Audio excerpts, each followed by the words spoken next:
Welcome to Panglao, Bohol. Yan ani nakabisi ang Panglao, Bohol. Uso na gining mga TBS di ay Maxima o RE dire.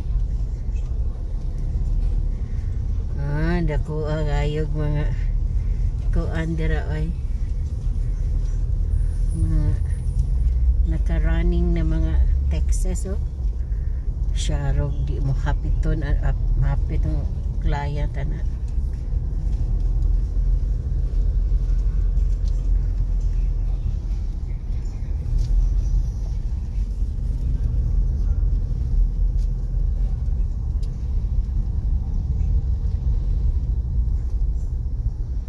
Gini ang sentro sa kuan kay ato ang gilatas karon man yung sentro sa Panglao na diri ang mga kahilayan, mga resort, mga recreation kay dapre naman dagat diya nga say dagat siya guys.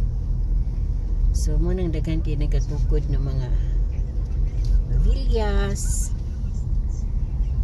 mga establishment kay mo naman na ang mga gusto sa mga foreigner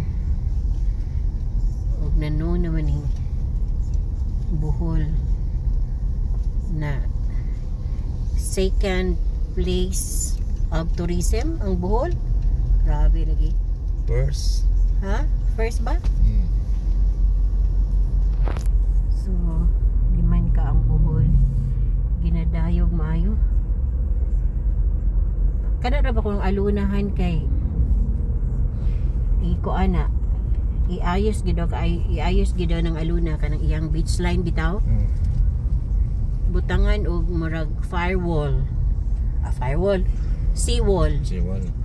Seawall kay di ba makita nimo anang aluna bitaw ning sulod nimo nga wala may maka og kusog ang balo di ana kuanan baya abutan ba ng mga establishment ana. So butangan ko noog seawall. May nadugog na ko sa katon programa ni Aris Amintado. Butangan ng seawall. Dili na makadiretso dito ang mga tao kay na may harang. Pwede sila sa beach line, pwede sila sa balas. Basta naa siya kuan. Na siya diri na banda sa katong establishment ba nasa ana kanang gibutang na seawall kay para pang kuan para pang harang sa kaning mga balas dagat nya mo kuan pod mo pundok pod ang mga balas mudaghan. Kinapansin man kuno nila nga ang kuan ang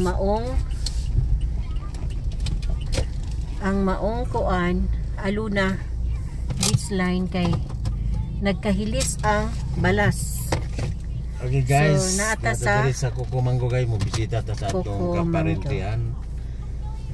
Mga jis mo na mga kaliwat sa mati ni sila sa Davao.